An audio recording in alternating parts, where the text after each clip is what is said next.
Hi, units and measurement का revision करना चाहते हो और परेशान हो कहां मिले शॉर्ट नोट्स और रिवीजन, तो आओ तुम्हें 10-15 मिनट के अंदर सारा चैप्टर रिवाइज करा देता हूं और साथ साथ तुम लोगों को इस चैप्टर के नोट्स भी मिल जाएंगे। जरा देखो ध्यान से स्टार्टिंग से। सबसे पहले इस चैप्टर के अंदर हम पढ़ते हैं फिजिकल क्वांटिटीज। अब देखो फिजिकल क्वांटिटीज ही क्यों पढ़ते हैं हम? फिजिक्स में सिर्फ हम वो चीज पढ़ेंगे जो मेजर की जा सके, गिनी जा सके ना, नॉन फिजिकल नहीं। जैसे इश्क विश्क प्यार व्यार जेलस में ना क्या जानू रे, तो वो तुम्हें नहीं ध्यान देनी। नॉन फिजिकल क्वांटिटीज है वो। फिजिकल क्वांटिटीज को हमने फर्दर दो पार्ट में डिवाइड कर दिया मेरे भाई। देख, एक कर दिया हमने क्या, बेसिस पर, इनकी डायरेक्शन की बेसिस पर, डायरेक्शनल प्रॉपर्टीज के बेसिस पर, जिसमें हम स्केलर और वेक्टर पढ़ेंगे। एक डिपेंडेंसी के बेसिस पर, जिनमें हम फंडामेंटल और डिराइव्ड क्वांटिटी पढ़ेंगे। एक और तीसरी होती है, बताऊंगा अभी थोड़ी देर के अंदर। तो सबसे पहले बात करते हैं scalar vector quantity. Scalar quantities वो जिनके अंदर सिर्फ क्या हो, मैग्नीट्यूड। मैग्नीट्यूड का मतलब 26 किलो गुलाब जामुन मंगाए तुम्हारी शादी में, तो 26 यहां पर जो नंबर है वो मैग्नीट्यूड है, किलो तुम्हारी यूनिट है। बिना यूनिट के कोई भी क्वांटिटी को बता नहीं सकते कि वो किसके बारे में बात हो रही है। ठीक है, वेक्टर क्वांटिटी के अंदर हम बात करते हैं magnitude plus direction plus vector addition. ये वेक्टर एडिशन का एक सिंपल है, तो देखो इसके अंदर होता है सिंपल एडिशन, 2 + 3 = 5। वेक्टर एडिशन एक अलग टाइप की मैथमेटिक्स है, अलग नहीं, बिल्कुल बिल्कुल अलग नहीं है। ध्यान सुनो, अगर मैं बोलूं, देखो ध्यान से, मैंने बोला इधर गया मैं 4 मीटर, फिर आगे गया 3 मीटर, बताओ डिस्प्लेसमेंट कितना हुआ? तुम बोल दोगे 7। मैंने बोला इधर गया 4 मीटर, वापस आया 3 मीटर, बताओ डिस्प्लेसमेंट कितना? डिस्प्लेसमेंट क्या होता है? तुम यहां से चले और यहां पहुंचे, 1 मीटर डिस्प्लेसमेंट हुआ, है ना? यानी तुमने इस बार माइनस करके निकाला। इधर गया 4 मीटर, इधर आया भैया 3 मीटर, बताओ डिस्प्लेसमेंट कितना हुआ? तो इस बार तुम डिस्प्लेसमेंट निकालोगे पाइथागोरस यूज करके। यही है बस वेक्टर एडिशन। वेक्टर एडिशन एक बहरूपिया है जो कभी प्लस का रूप ले ले, कभी माइनस का, कभी पाइथागोरस का। यही है वेक्टर एडिशन, कोई अलग मैथ्स नहीं है। अब इसके बाद आ जाओ भाई, अब सिंपल सी बात करते हैं। इसके बाद फंडामेंटल और डिराइव्ड क्या होती है? फंडामेंटल क्वांटिटीज वो क्वांटिटीज हैं जिनको किसी सहारे की जरूरत नहीं है। ठीक है, यानी ये किसी की मोहताज नहीं है, किसी की इच्छा के। अगर इनका मन कर रहा है, ये पैदा हो गई, इनका मन कर रहा है, इनका मन, यानी किसी और की वजह से पैदा नहीं हुई है। जैसे मैं बात करूं, लंबाई, लेंथ नापने के लिए किसी और क्वांटिटी की जरूरत नहीं है। टाइम देखने के लिए, टाइम बताने के लिए किसी और क्वांटिटी की जरूरत नहीं है। तो ये क्वांटिटीज है तुम्हारी 5-7: length, mass, time, electric current, temperature, amount of substance और ल्यूमिनस इंटेंसिटी।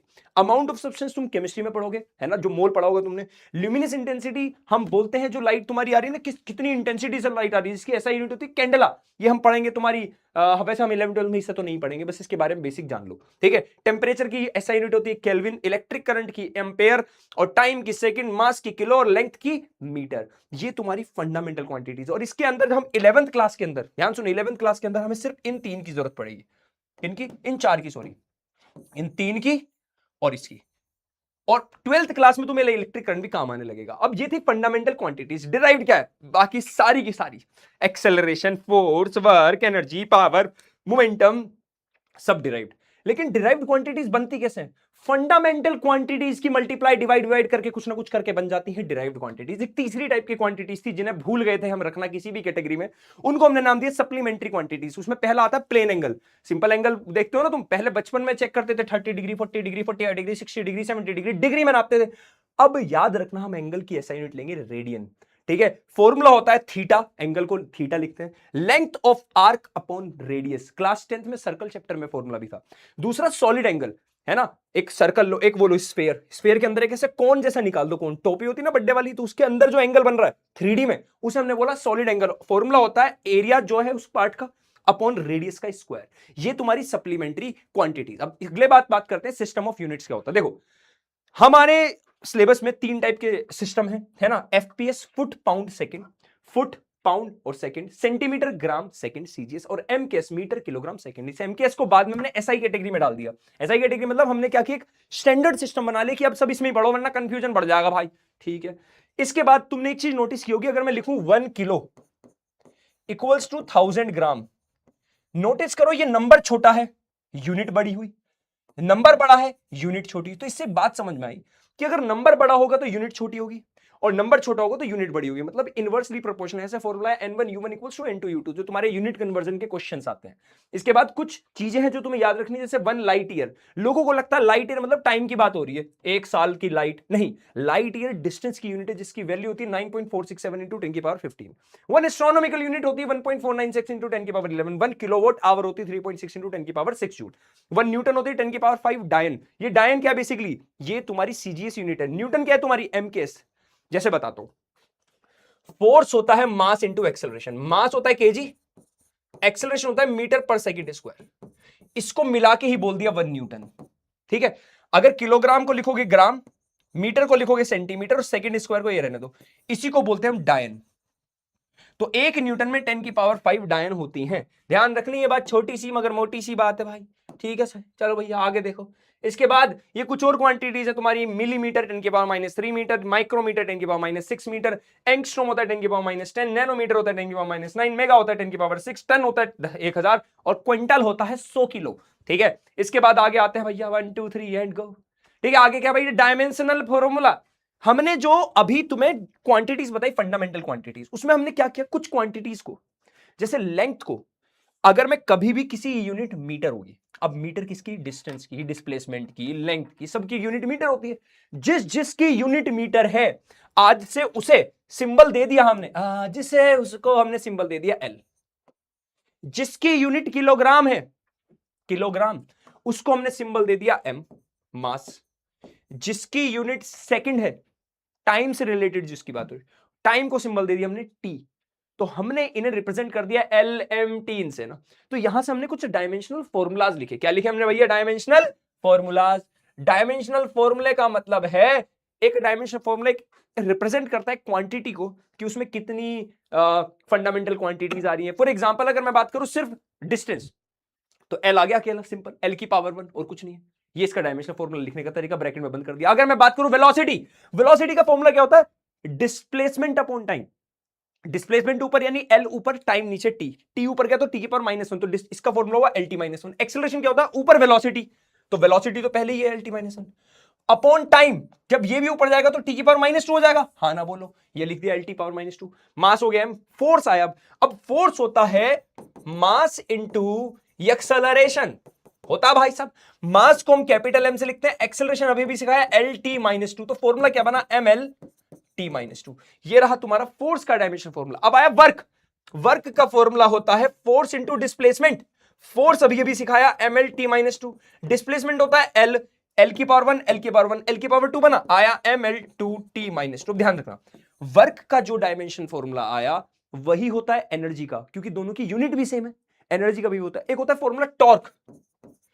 टॉर्क होता है फोर्स इंटू परपेंडिकुलर डिस्टेंस होता है भाई। क्या होता है, परपेंडिकुलर डिस्टेंस। फिर से देखो, फोर्स इंटू परपेंडिकुलर डिस्टेंस, ये भी तो फोर्स इंटू डिस्प्लेसमेंट है। तो इसका टॉर्क का, वर्क का, एनर्जी का, तीनों का डायमेंशनल फॉर्मूला सेम है। क्या है, एम एल टू टी -2। इसके बाद है मोमेंटम। मोमेंटम होता है मेरे भाई मास इंटू वेलोसिटी। ये जितने मैं लिखवा के प्रैक्टिस करा रहा हूं सब याद कर लेना, है ना, इनकी बहुत ज्यादा जरूरत पड़ती है। मोमेंटम होता है मास इंटू वेलोसिटी। मास का हो गया कैपिटल एम, वेलोसिटी हो गया एल टी -1, तो फॉर्मूला बना एम एल टी -1। ऐसी करते करते करते करते सबके बनाएंगे। पावर हुआ वर्क अपॉन टाइम, वर्क तुम्हें पता है already, M L two T -2 divide by time, ऊपर आया टी की पावर -1, ये हो गया एम एल टू टी -3। इसके बाद आया तुम्हारा ग्रेविटेशनल कांस्टेंट। ये कैसे निकाला होगा भाई, देखो फोर्स का फॉर्मूला होता है जी m1 m2। 9th क्लास में ग्रेविटेशन फोर्स का फॉर्मूला था आर स्क्वायर। इस आर स्क्वायर को मल्टीप्लाई में ले जाओ, m1 m2 को डिवाइड में ले आओ, ये रहा जी, ये ग्रेविटेशनल कांस्टेंट है। और ये फॉर्मूला, फोर्स होता है ml t -2, डिस्टेंस का स्क्वायर हो गया एल स्क्वायर, ये m1 इंटू m2 यानी m into m, m into m, एक m से m कटा, ये ऊपर गया m की पावर -1 बचा, l की पावर 3 दिख रहा है और t की power -2, m -1 l3 t -2। Relative density क्या होता है, डायमेंशनल लेस होती है भाई। रिलेटिव डेंसिटी का मतलब ऊपर भी डेंसिटी नीचे भी डेंसिटी, तो ना तो इसकी यूनिट होती, ना क्या होती, ना तो यूनिट होती इसकी, ना ही तुम्हारी होती इसकी डायमेंशन। एक और है तुम्हारा रिफ्रैक्टिव इंडेक्स, क्लास 10th में पढ़ा होगा। रिफ्रैक्टिव इंडेक्स की भी ना यूनिट होती, रिफ्रैक्टिव इंडेक्स याद करो, क्लास 10th में फॉर्मूला था रिफ्रैक्टिव इंडेक्स का, फॉर्मूला था n equals to c upon v। Unitless और डायमेंशन लेस होता है, यूनिट लेस भी होता है और एंड डायमेंशनलेस।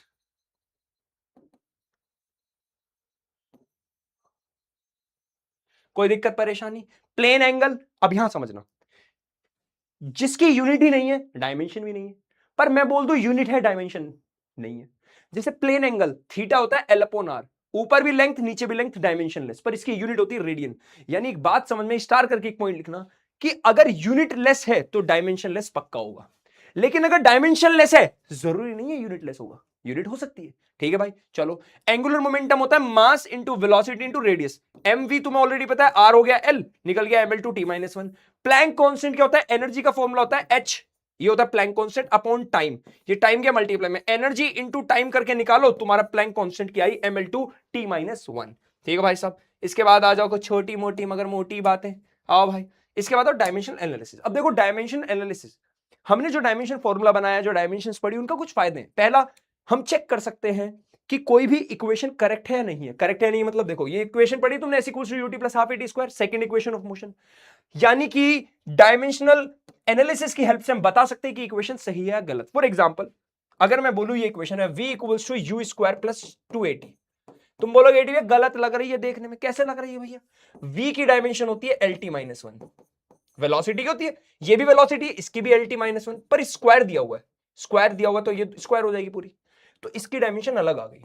तो प्रिंसिपल ऑफ होमोजेनिटी करके एक प्रिंसिपल है जो कहता है कि सेम डायमेंशंस ही आपस में ऐड हो सकती हैं, पहली चीज, और इक्वल में भी सेम डायमेंशन होनी चाहिए। मतलब अगर कोई फॉर्मूला lt-1 ये डायमेंशन है, प्लस भी lt-1 ही हो सकता है, इक्वल में भी lt-1 ही होना चाहिए।